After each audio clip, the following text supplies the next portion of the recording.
쉬운 방법 뭐가 있을까요? 지금 서울 아파트 제가 생각하기에는 실제 가치보다 거품이 많이 형성되어 있는 상황입니다. 자, 이때 이 거품을 걷어내고 이 실제 가치를 보는 방법이 뭐가 있을까? 일단 오늘은 좀 본론부터 앞에 두고 시작을 하겠습니다. 자, 가장 쉬운 방법은 바로 전세 시세를 보는 겁니다. 자, 전세가 무엇이냐? 보증금을 맡기고 주택을 임차한 뒤 계약 기간 끝나면 보증금을 돌려받는 주택 임대차 유역, 일반적으로 2년 계약을 하는데, 자, 주택을 투자재로 보는 한국만 있는 제도입니다. 외국 사람들이 이거 보면 깜짝 놀라죠? 자, 왜 전세 시세가 현재 가치를 반영한다고 이야기하냐?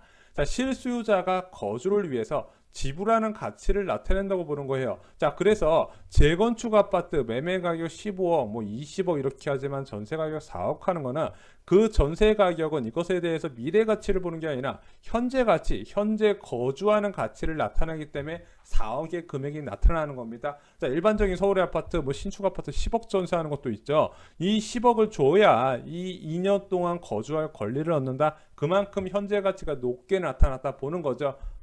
그러면 전세 가격과 매매 가격의 관계를 한번 보겠습니다. 자, 전세 가격이 4억이고 매매 가격이 5억이에요. 그럼 갭이 1억 정도밖에 안 되잖아요. 그럼 어떤 의미로 받아들이셔야 되냐?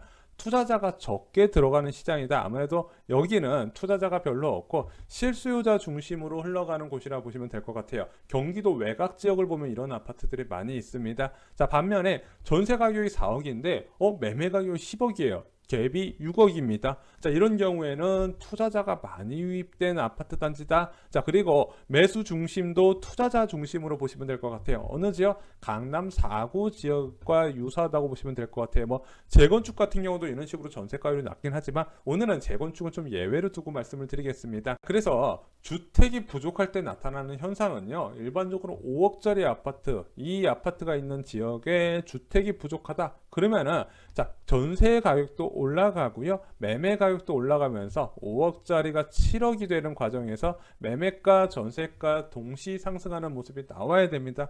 왜 그러냐? 실수요자나 투자자 유입이 동시에 이루어지는 과정에서 전세 가격만 멈춰 있고 매매 가격만 오를 수는 없는 부분이거든요.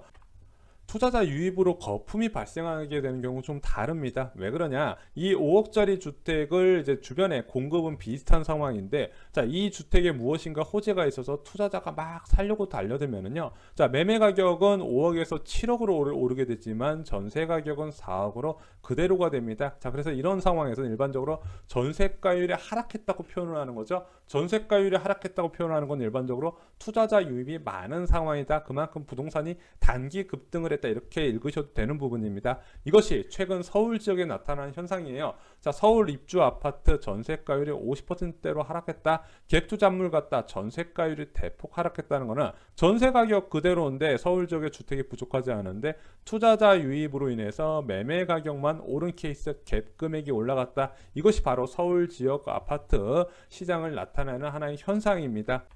자, 그럼 이렇게 얘기할 수도 있어요. 야, 투자자가 많으면 좋은 거 아니냐? 투자자가 샀든 실수요자가 샀든 일단은 아파트 가격이 그만큼 올라갔으면은, 자, 그것이 시장 원리에 의해서 올라간 거지. 왜 그것을 거품이라고 얘기하냐? 자, 투자자가 많이 유입됐다는 거는요, 그만큼 가격 변동폭이 크다는 뜻입니다. 자, 투자자가 왜 아파트 시장에 유입이 되겠습니까? 자, 기본적으로 가치 상승에 대한 기대감을 보고 들어오는 거예요. 자, 이 아파트 가격이 미래에도 오를 거란 기대감으로 시장에 참여를 하게 되는 건데, 반대로 그 기대감이 없어진다고 생각할 때가 반드시 오거든요. 그러면 어떻게 되냐? 이 시장을 이탈하게 된다는 겁니다. 자, 9.13 대책 전후에 서울 갭 투자 비중을 보면요, 자, 9.13 대책 전에 2018년 7월부터 9월까지는 56.8%가 갭 투자였어요. 근데 대책 이후에 아파트 가격이 오른다는 기대감이 사라지니까 갭 투자 비중이 뚝 떨어집니다. 불과 3개월 만에 반토막 가까이 줄어드는 상황이 나타나더라. 그래서 이것이 바로 유입되는 갭 투자 유입만 줄어드는 것이 아니라 매도 물량도 늘어나는 문제가 나타나기 때문에 주택 경기가 꺾이거나 투자 심리가 꺾이게 되면 투자자 유입이 많은 강남 4구, 특히 재건축 아파트의 가격 하락세가 크게 나타난다고 말씀을 드렸습니다. 자, 그래서 저희가 자주 말씀드리는 부분이 서울 아파트 가격이 영원히 상향할 수 없는 세 가지 이유. 정부의 부동산 종합 대책 자 계속해서 상승하게 내버려 두지 않는다는 거죠. 지금 뭐 이미 전 세계에서 가장 강력한 부동산 대책이 적용이 됐지만 앞으로도 추가로 낼 수 있는 대책들이 얼마든지 남아 있는 상황이다. 두 번째, 가격 피로감이라는 거죠. 이 가격 피로감 제가 말씀드렸다시피 전세 가격은 그대로인데 매매 가격만 치솟다 보니까 갭 비용이 늘어나는 거예요. 자, 그래서 시장 참여자가 시간이 갈수록 거래량은 줄어드는데 매매 가격이 오른단 말이에요. 그런데 어느 순간 거래량이 뚝 끊겨요. 그 현상이 왜 일어나냐? 그 시장의 참여자가 제한이 될 수밖에 없는 겁니다. 자, 불과 몇 달 전만 해도 4억이면 매수가 가능했던 아파트 5억에 매수되네. 어이구, 이 상태에서 더 오르면 6억이 있어야 매수가 되네. 시간이 갈수록 매매수 가격이 늘어나다 보니까 그만큼 현금 가진 사람, 지금까지 집 안 사고 현금 가진 사람이 제한될 수밖에 없는 거예요. 자, 외국 같은 경우는 대출을 과도하게 받으면서 부동산 경기를 끌어올렸지만 대한민국 같은 경우는 그게 안 되다 보니까 어느 정도 고점을 찍고 나면 항상 떨어지는 모습이 나온다, 이렇게 말씀드렸던 부분입니다. 자, 그래서 전세 가격 상승 없이 매매 가격만 올라간다면 그것은 분명히 어느 정도 거품이 끼고 있구나, 시장을 좀 경계하는 모습으로 볼 필요가 있다, 이렇게 말씀을 드리고요. 마지막으로 경제 위기입니다. 항상 부동산 경기 꼭대기에 같이 일어나는 부분이 긴축이라고 있습니다. 자, 금리를 정상적으로 돌린다는 거죠. 자, 대한민국의 최근 긴축 분위기가 다시 완화 분위기로 바뀌는 이유는 다시 미국이 긴축을 경제 위기 감지하면서 다시 완화 정책으로 가는 상황이기 때문에 그렇습니다. 하지만 이것은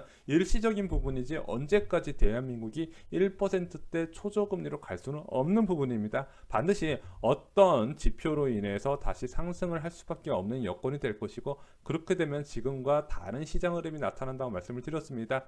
근데 이런 긴축 흐름과 더불어서 같이 나타난 것이 저금리 기조의 분양이 잘 되다 보니까 너도 나도 공급에 나섰지만 그 공급을 소화할 수 있는 인원이 제한되다 보니까 공급 과잉에 따라서 자, 저금리에서 다시 고금리로 올라가는 긴축 과정, 공급 과잉, 그리고 정부의 규제가 누적되면서 이 삼박자로 집값은 떨어질 수밖에 없는 흐름이 나타나더라. 자, 그래서 과거 30년 전부터 서울 집값은 쉴 새 없이 올랐지만 항상 이런 식으로 우상향만 한 것이 아니라 오르고 내려가고 오르고 내려가는 과정을 거치면서 이제 움직이더라, 이렇게 말씀을 드렸던 부분입니다. 그래서 저희 쇼킹 부동산도 이렇게 고점에서 주택을 매수하는 게 아니라 이미 고점이 지났으면 포기하고 다시 내려올 때를 기다렸다가 다시 잡고 그 상승을, 다음 상승을 노리라고 말씀드리는 방송일입니다.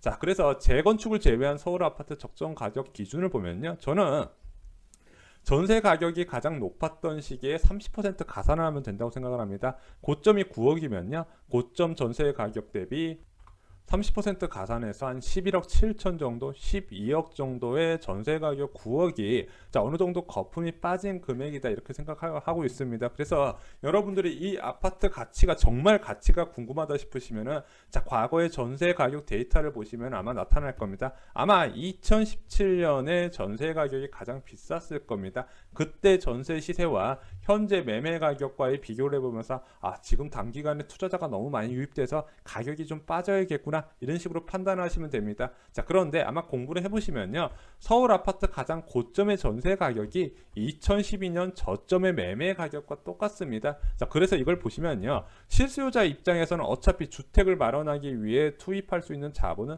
한계가 있더라. 자, 그래서 이걸 따져보면 강남은 한 10억 정도 선이 나오고요, 강북에 있는 아파트는 이제 신축 아파트는 한 7억대까지 나옵니다. 이 정도가 실질적으로 일반적인 가정에서 넣을 수 있는 최대한의 한도로 보는 거죠. 이것도 물론 자기 돈으로 들어갔겠습니까? 전세 자금 끌어다가 다 같이 들어갔겠죠. 그래서 분명히 이런 비정상은 정상으로 돌아온다, 반복적으로 말씀을 드립니다. 이상으로 쇼킹 부동산 마칩니다. 좋아요, 구독, 공유 꼭 부탁드립니다.